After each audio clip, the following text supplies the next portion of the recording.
I remember the story of Helen. She was 6 years of age, and she was playing the piano, and unbeknown to her parents, she overheard them say, "Oh, Helen is so clumsy.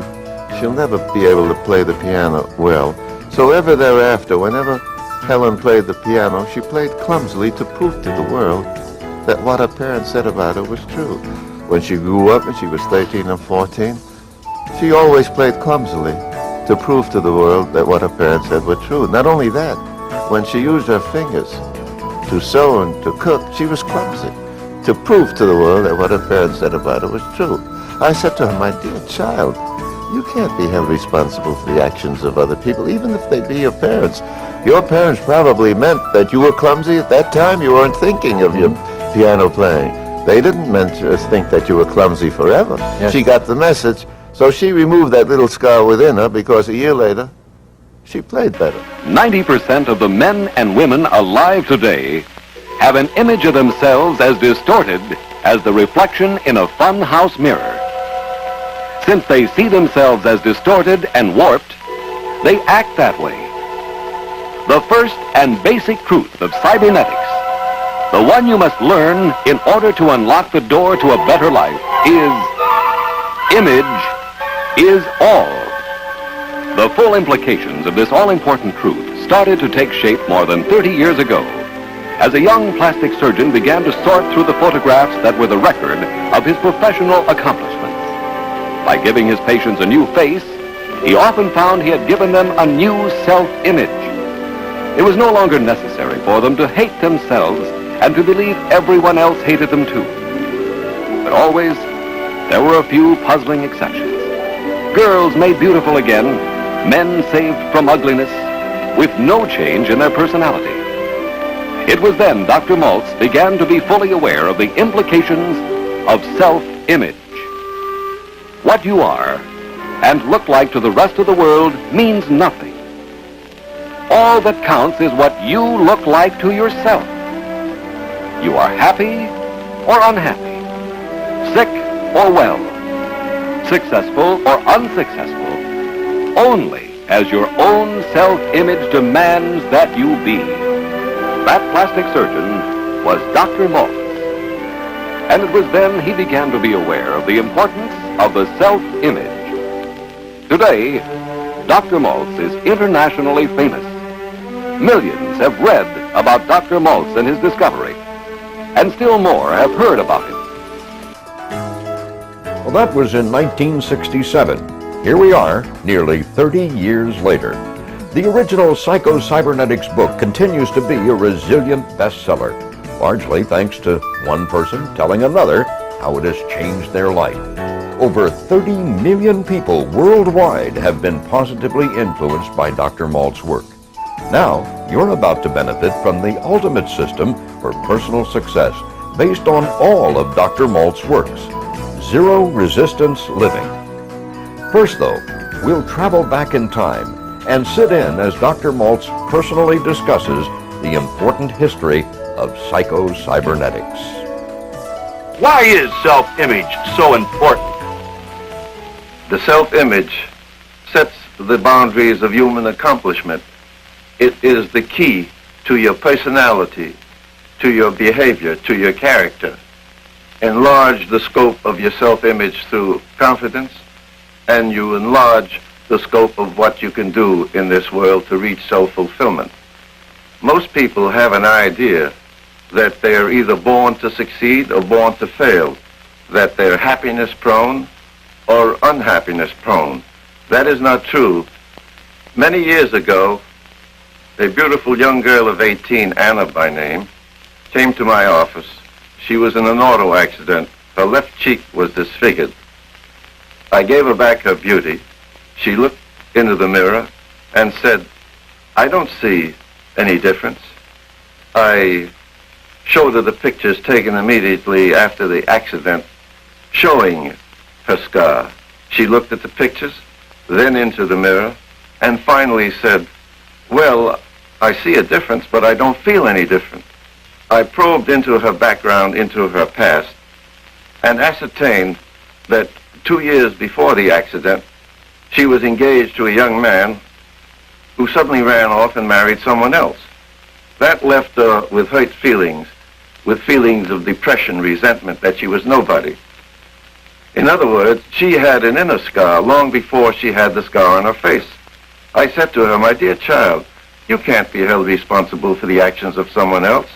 She got the message. A year later, she married another man. It suddenly dawned on me then that as a plastic surgeon, it might be a wonderful idea if I could write a book for the 90% of the people all the world over who have normal faces but some inner emotional scar, write a book for them to show them how they could be their own plastic surgeon and remove the scar within them that they put there, remove it like Anna did. And so I wrote the book Psycho-Cybernetics. What does Psycho-Cybernetics mean? Well, cybernetics comes from the Greek word which means a helmsman, a man who steers a ship to port.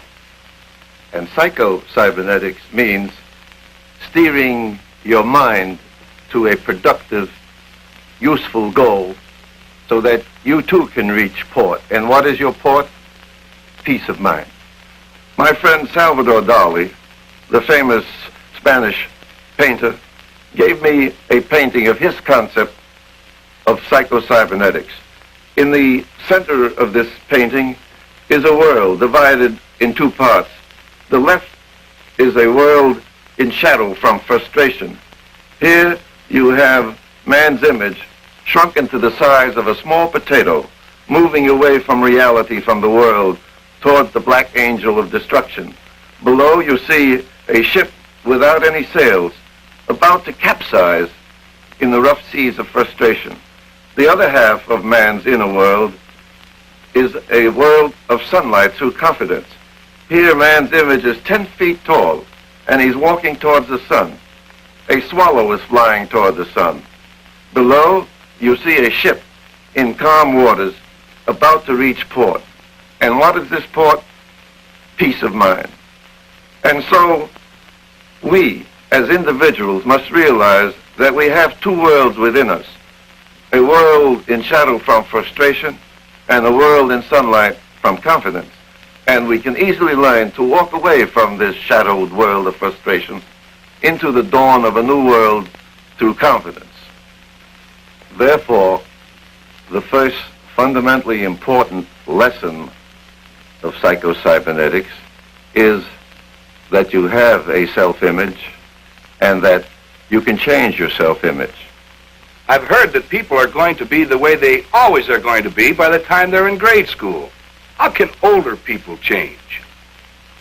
Age doesn't mean anything, because at any age, if you learn that negative feelings make your image shrink to the size of a small potato, and if you learn to turn your back on the failures of the past and concentrate on the confidence of yesterday and use that confidence today, now, N-O-W, in your present undertaking, you will learn how to succeed in life. There are 11 other lessons or steps, and the second one is that you have a success mechanism within you, a self-servo mechanism that will steer your mind to a productive goal if you will let it. For example, when I want to pick up this pen, I pick it up successfully without effort. But as a child, I zigzagged many, many times before I knew how to do it successfully. I forgot the failures, and as a child, I just remembered the past successes and use it now as an adult. In the same way, you could learn to pick up success and happiness by forgetting your past. If in a present undertaking you want to achieve a goal, you call upon your past experiences, the sum total of which is in a tiny electronic computer, a tiny tape recorder in your midbrain. If you call upon your past successes, you succeed. If, on the other hand, you call upon your past failures, you fail even before you start, simply because you cannot think positively with negative feelings more than you can think negatively with positive feelings.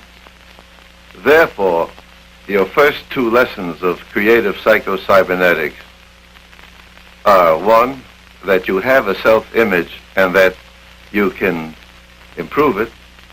The second step or lesson is that you have a self-servo mechanism or success mechanism that steers your mind to a productive goal, which is what psycho-cybernetics really is.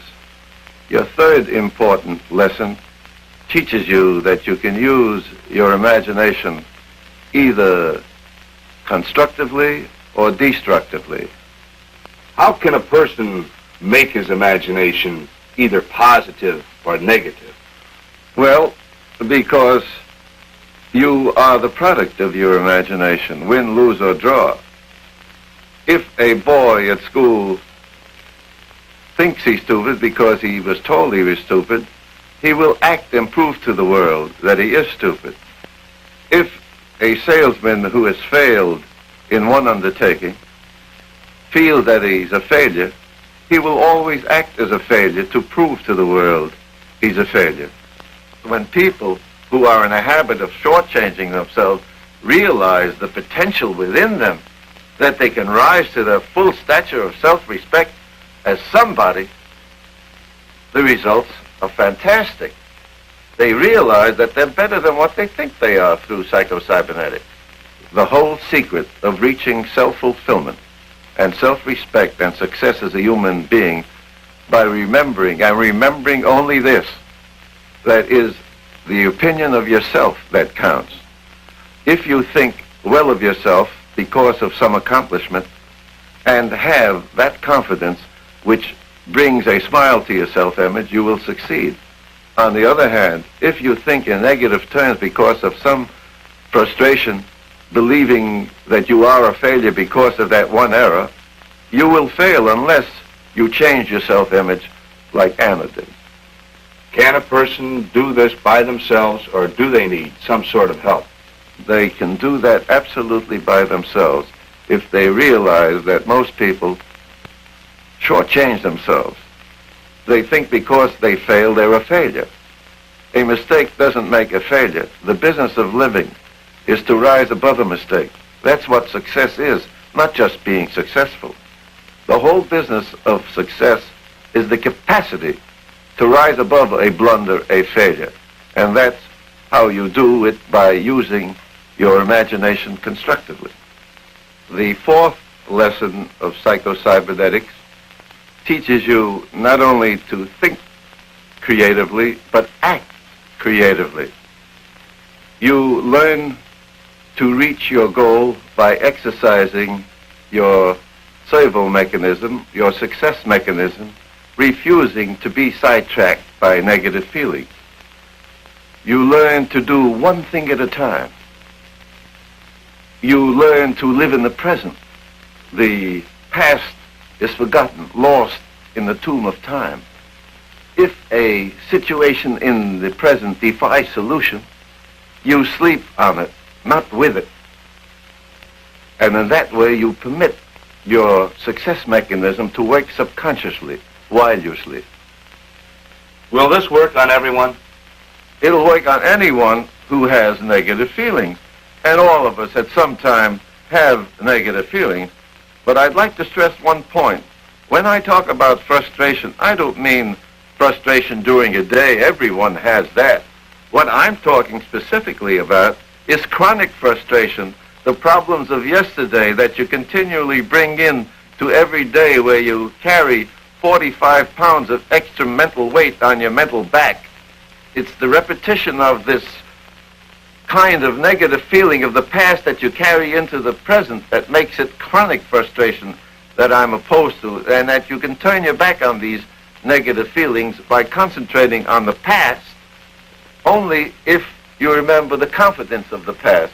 You live in the present now, N-O-W.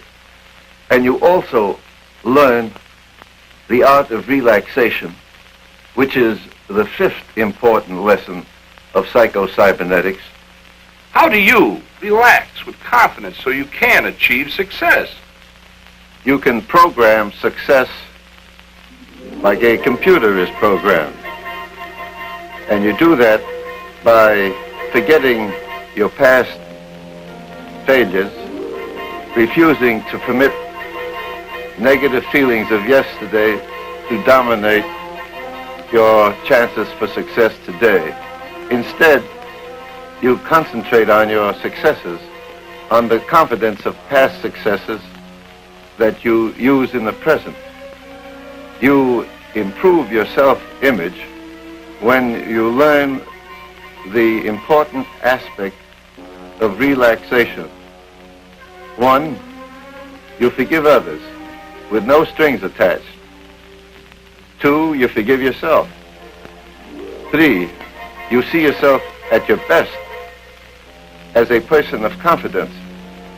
Four, you learn to keep up with yourself, not with someone else. The sixth lesson teaches you the power of beliefs.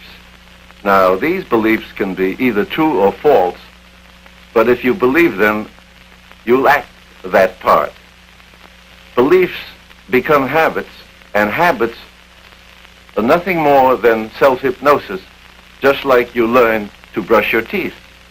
The important aspect of the sixth lesson is that you learn to dehypnotize yourself from negative beliefs as Anna did.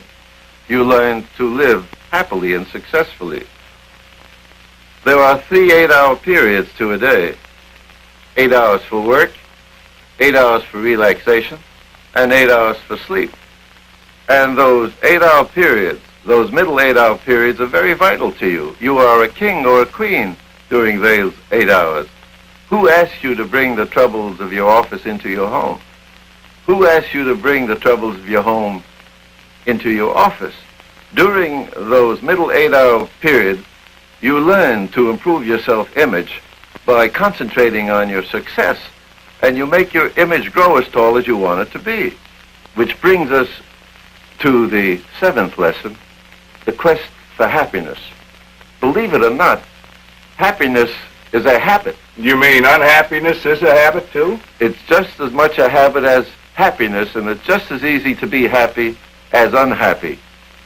You must learn that happiness belongs to you, like your eyes, like your heart, like your pulse. You reach for it. But when you reach for it, you must remember that you must not step on other people's toes, and what's equally important, you must not step on your own toes with negative feelings. Regardless of your age, regardless of your calling, regardless of your training, experience, or education, one thing common to every human being is the desire to be happy. The 8th lesson or step in creative Psycho-Cybernetics teaches you the various phases of the success mechanism, which will make your image grow as tall as you want it to be. S-U-C-C-E-S-S. That spells success. S, a sense of direction, your goal. U, understanding, where you understand your needs and the needs of other people. C, courage. C, compassion. E, esteem, self-respect. S, self-acceptance, that you are somebody even though you've made a mistake, you rise above it. And finally, S, self-confidence. These are the 7 aspects of success that will make your image grow as tall as you want it to be. The 9th lesson in creative Psycho-Cybernetics teaches you about the failure mechanism which scars your self-image, and you learn about it only to realize the enemy within you in order to avoid it. F-A-I-L-U-R-E, which spells failure. F, frustration, which brings A, aggressiveness of the wrong kind, which brings I, insecurity, which brings L, loneliness, the great scourge of mankind, which brings U, uncertainty, which brings R, resentment, which brings E, emptiness, which makes you walk away from life, from reality. You remember F-A-I-L-U-R-E in order to avoid it and concentrate on the success mechanism within you. The 10th lesson in creative psycho-cybernetics teaches you how to be your own plastic surgeon, where you learn to remove the emotional scar within you that you put there yourself. You learn to be your own plastic surgeon by remembering to be too big to be threatened, by remembering to be self-reliant, and by remembering to relax. The 11th lesson in creative psycho-cybernetics teaches you how to stand up under stress, how to change a crisis into an opportunity. Do you mean, Doctor, by positively approaching a stress, one can overcome this stress? Yes, by not only positively thinking about it, but doing something creatively about it. You learn how to stand up under stress when you learn to practice without pressure, like money players in sports. You tackle a problem realistically by exercising your servo mechanism, your success mechanism within you that will steer your mind to a productive goal. The 12th and final lesson of creative psycho-cybernetics teaches you that you can be a winner just as easily as you can be a loser. You can change your luck deliberately. How? By simply concentrating on these two important points. One, you refuse, absolutely refuse, to let your negative feelings like frustration make your image shrink and shrink and shrink to the size of a microbe. You concentrate on your confidences of the past and use it continually in the present undertaking until it becomes second nature to you. You can use it whenever you want to, and it's like instant confidence. You become a winner when you learn to be yourself by understanding your rights that you came into this world to succeed and not to fail, by selecting realistic goals to reach fulfillment, by exercising your creative success mechanism to achieve these goals. Now, these are the 12 fundamental points in creative psycho-cybernetics that will teach you to reach self-fulfillment as a human being, to be successful and happy. Dr. Maltz has been lecturing before many audiences throughout the United States. And during his tenure of time, many questions have been asked. A list of those most frequently asked has been compiled. Can you tell me how we can be ourselves? Yes. Regardless of age or career, whether you're a student or a teacher, a doctor or nurse, a lawyer or secretary, a salesman or a manager, the important thing to realize is that you can't be a friend to others unless you're a friend to yourself first. You can't be a success with others unless you're a success with yourself first. You can't have the love of other people unless you have the love of yourself first. Even though you've made a blunder, you must learn to rise above it. It means hard work, but it's the greatest adventure in your whole life, something worth fighting for. You program yourself for countless goals, and when you reach one goal, the business of creative living is to reach for another. How does this differ from positive thinking? That's a very good question. Now, positive thinking says what it means. Think positively. Now, creative psycho-cybernetics means more than thinking. You think creatively, but you change that thought into a creative performance. In other words, psycho-cybernetics means doing. When? Now. Is this a form of psychoanalysis? No, it isn't, but it goes further than that. Psychoanalysis delves into the past, which is perfectly all right. But what is vital is that suppose you know about the past. What are you going to do about your life now, N-O-W?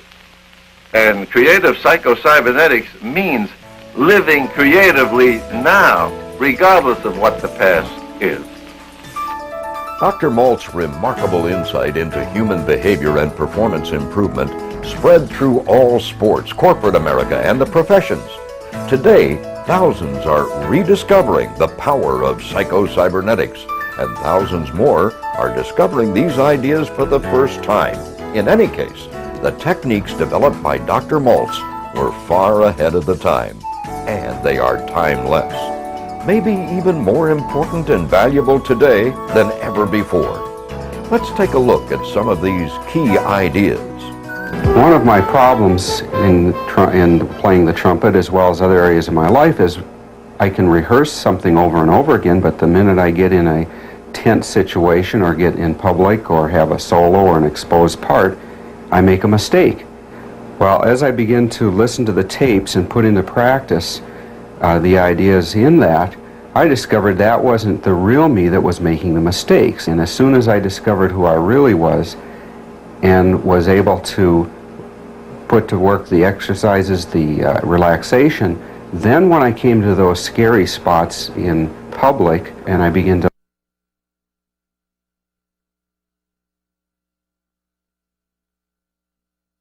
eliminate those problems that I had before, and my public playing is much better. All of us are frustrated sometimes during the day. I'm not talking about that. That's a human characteristic. And it's there for a definite reason, to stimulate one to rise above it. And that's what success is. I'm talking about chronic frustration, some hurt feeling, some agony of distress, some heartache, some grief, some guilt of the past that we carry on our mental backs day in and day out, many, many years thereafter. So that's the frustration I'm talking about. And if we know these red light signs, we can avoid them. They have fear involved in it. We come into this world in uncertainty. We live in it, and we pass on in uncertainty. But the business of living is to rise above uncertainty, to bend it to our will. Frustration has an element of retreat. Just because you've made a mistake, you retreat from life. You can't do that. In that instance, you sort of surrender your self-image, your dignity. You can't do that either, because the only treasure house you have within you is your self-respect. And if you're going to deny it expression, no one else will help you. So that when you practice this chronic frustration, dramatically speaking, you're like a traitor to yourself. You take a knife and symbolically kill yourself, and you needn't do that. So that when you refuse to turn your back on negative feelings, you put yourself in the position where you're like permitting termites within you to bore holes into your spiritual being, letting the fluids of your life force disappear down the drain.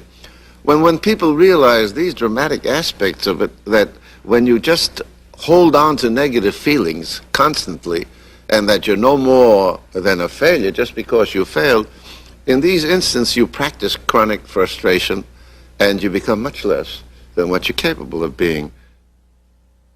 These are inner commands, and we respond to... See, we just both responded to the telephone. We're so conditioned that we'll stop doing about anything. I mean, we'll actually even get out of the bathtub soaking wet to answer the phone. So you're saying that we have commands that are embedded in our self-conscious that are that strong, that powerful. Right. We live inside two boxes. One, the big box, the solid line represents real limits, and we all have some real limits. But inside that box, the much smaller box shown with the dotted line is made up of self-imposed limits. Now, we manufacture these limits from things we've been taught, been conditioned to believe about ourselves and the world around us. For example, if as a youngster you heard a lot of things like poor but honest, money doesn't grow on trees, don't be a show-off, money can't buy happiness, a day late and a dollar short, that's just the way I am. Well, these have become embedded commands that now limit your ability to enjoy financial success.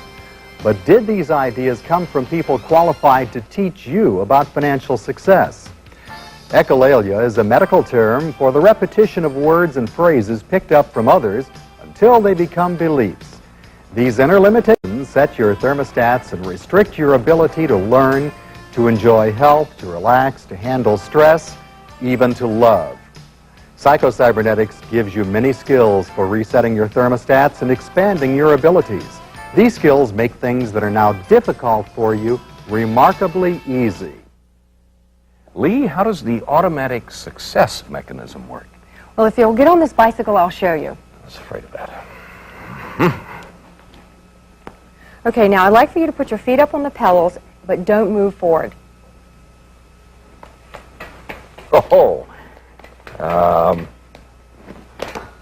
obviously a bicycle was not meant just to sit on, was it? That's exactly right. That bicycle was designed to work best when it and its rider are moving forward. Then what is the point? We human beings were also designed to work best when we are moving forward towards goals that are interesting and meaningful to us. We are natural goal-seeking mechanisms. We feel best, we're healthiest, we enjoy life most, and we get along with others best when we are progressing towards goals.